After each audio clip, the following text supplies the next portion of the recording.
déjà si tu as vu la vidéo dans laquelle je l'annonçais, cette année j'étais exposante au Salon Fantastique à Paris. Aujourd'hui je reviens un petit peu sur cet événement pour t'en parler et te faire un petit peu mon bilan. Alors je vais commencer dans l'ordre chronologique, tout a commencé en février quand j'ai décidé de me prendre un stand un peu sur un coup de tête. C'était assez risqué parce que j'avais absolument rien à exposer à ce moment-là, j'avais rien qui était prêt, j'étais dans une période de blocage artistique, j'étais pas du tout productive, j'avais arrêté de peindre, mon roman stagnait depuis des mois, si ce n'est des années. Et donc du coup je me suis lancée là-dedans, mais vraiment dans le but justement de me stimuler pour me relancer, pour retrouver la productivité, le goût de créer, etc. Donc voilà, c'était un pari risqué mais finalement réussi, et aujourd'hui je vais te raconter un petit peu comment tout ça s'est déroulé. Donc j'ai commencé par le costume, j'ai fait dans un premier temps des croquis pour avoir quelques idées par rapport à un des personnages de mon roman que j'avais choisi de représenter. Suite à ça, je suis allée faire les magasins pour trouver le matériel dont j'allais avoir besoin. Et j'ai commencé à réaliser le costume, donc je l'ai fait quasiment en 3-4 jours parce que j'aime bien faire les choses d'une seule traite, j'aime pas traîner sur le long terme, mais du coup c'était très fatigant parce que j'y passais presque des nuits entières. Donc j'ai commencé par la tenue, ensuite la coiffe, et j'ai aussi acheté tout ce qui était la perruque, le maquillage, les lentilles, tout ça. Et donc du coup voilà, le costume c'est vraiment le tout premier truc qui a été prêt. Et ensuite je me suis mise à fond dans tout ce qui était peinture, écriture, surtout la peinture parce que je voulais vraiment avoir de quoi exposer sur le stand et je savais que mon roman serait pas fini. Donc du coup ma priorité c'était vraiment la peinture, mais j'essayais quand même évidemment d'avancer mon roman en même temps. Donc généralement quand j'étais en déplacement j'écrivais, et quand j'avais du temps chez moi je peignais. Alors c'était pas facile à gérer évidemment parce que j'avais les partiels, les cours, c'était une période assez intense du coup. En plus je passais mon permis tout début avril, donc il y avait ça en plus. Bon ça va, je l'ai eu du premier coup au final. Mais c'est vrai que j'avais peur de pas réussir à gérer quoi, et même parce que je voyage aussi beaucoup, donc j'écrivais même dans l'avion, j'avais toujours mon ordi sur moi et tout. Mais voilà, du coup au final ça s'est plutôt pas trop mal passé, même s'il y a eu beaucoup de stress. Donc fin avril, la date approchait, c'était tout début mai, donc c'est là que j'ai commencé vraiment à ressentir le stress, la peur de pas être prête à temps. Donc c'est là que j'ai vraiment fini de faire un maximum de peinture pour avoir vraiment de quoi mettre sur mon stand. Ensuite je suis allée chez l'imprimeur, j'ai fait mes petites cartes de visite, et je suis allée dans un magasin d'art pour acheter un book que je présentais à l'avant de mon stand, du coup avec les fiches des différents dieux que j'avais créés avec leurs petits portraits, etc. Et donc voilà, le jour J est super vite arrivé. J'ai mon amie Margot qui est venue de Belgique exprès pour m'accompagner, donc c'était super gentil de sa part parce que je crois que j'aurais été quand même un petit peu intimidée de faire ça toute seule.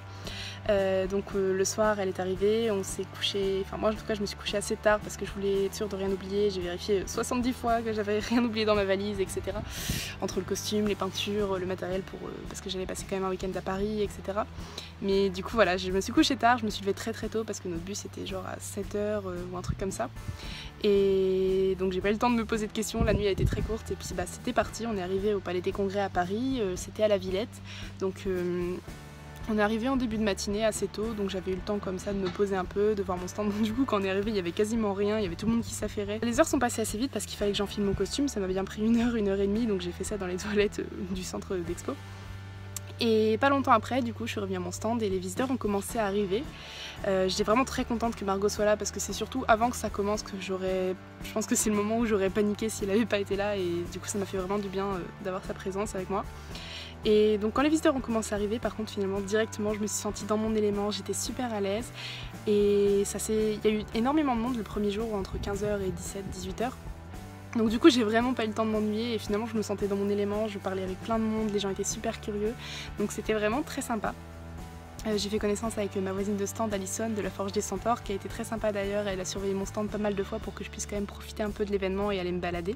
Donc comme d'habitude le salon était vraiment magnifique, il y avait des créateurs, des artistes, des artisans hyper talentueux. C'était vraiment un plaisir de découvrir tout ça, sans parler des visiteurs avec des costumes tous plus dingues les uns que les autres. D'ailleurs j'ai participé au concours de costumes, je suis arrivée genre 7e ou 8e ex aequo, ce qui est quand même pas mal pour un de mes tout premiers costumes, et surtout qui était fait un peu n'importe comment parce que j'ai aucune connaissance en création de costumes. Mais il y avait vraiment des costumes dingues et c'était super sympa comme moment.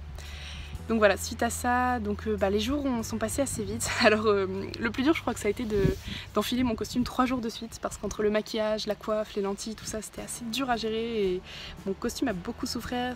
J'ai dû le rafistoler 2-3 fois, mais ça va, il a pas trop mal tenu le coup, j'étais plutôt contente. Ce qui a été compliqué aussi à gérer, c'est que j'ai eu une extinction de voix pile pour ce week-end là, donc j'avais vraiment...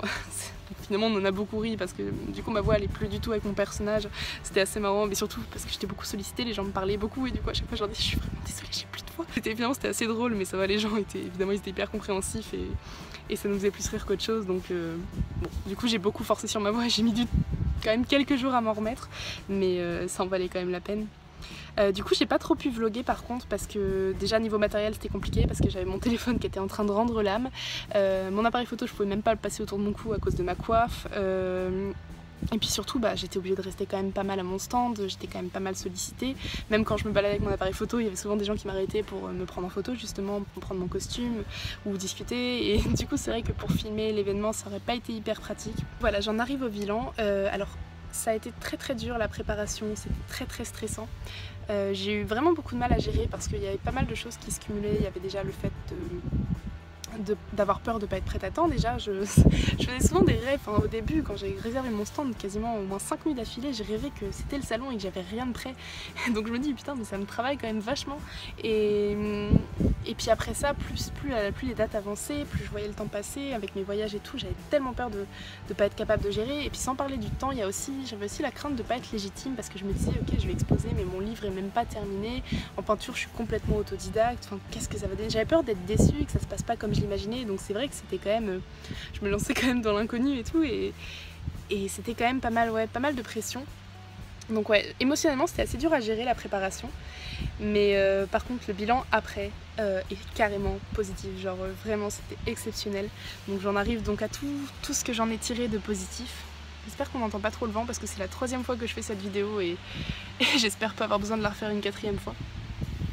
Mais donc voilà, donc les points positifs, ce que ça m'a apporté. Donc tout d'abord l'objectif principal était complètement atteint, c'est-à-dire réussir à redevenir productive, à retrouver le goût de peindre et d'écrire. Surtout ça m'a stimulée, ça m'a vraiment donné confiance en moi et puis aussi en l'avenir parce que mon rêve dans l'absolu ce serait de vivre de mes passions. J'ai eu d'ailleurs quelques commandes de peinture donc c'est super sympa, je remercie vraiment les personnes qui m'ont passé des commandes pour leur confiance et j'espère les satisfaire. Voilà, ça m'a apporté surtout beaucoup de confiance en moi parce que les gens étaient vraiment super, ils étaient super bienveillants, super gentils, vraiment curieux. Il y a beaucoup de personnes déjà il y avait plein de personnes qui venaient prendre en photo mon stand, mon costume et qui me complimentaient dessus, donc déjà rien que ça c'était super sympa. Et surtout des personnes qui prenaient le temps de discuter, parfois 10 minutes avec moi, donc je leur parlais de mon roman, de mes projets, etc. Et ils étaient vraiment bienveillants et encourageants. Donc pour conclure, c'était vraiment une expérience magnifique. J'ai rencontré des personnes superbes pendant ces 3 jours.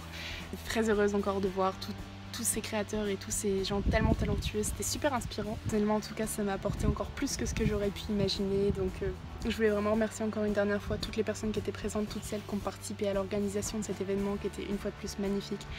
Et j'espère vraiment pouvoir venir au moins en tant que visiteuse au prochain événement. Donc du coup je serai en Suède comme je te l'ai déjà dit, je fais Erasmus l'année prochaine. Et le prochain salon est début novembre, donc je vais quand même essayer de revenir en France pour y participer, au moins y faire un tour en visiteuse parce que c'est un événement que j'aime vraiment beaucoup. Et donc voilà, maintenant je vais faire tout ce que je peux pour pas décevoir toutes les personnes qui m'ont montré, qui croyaient en moi et qui ont manifesté leur intérêt pour ce que je faisais. Et donc ça va être beaucoup de peinture, je vais essayer de finir mon roman le plus vite possible et sûrement plein d'autres projets à venir dans le futur. Merci d'avoir regardé cette vidéo, j'espère que ça t'a plu et je te donne des nouvelles très bientôt.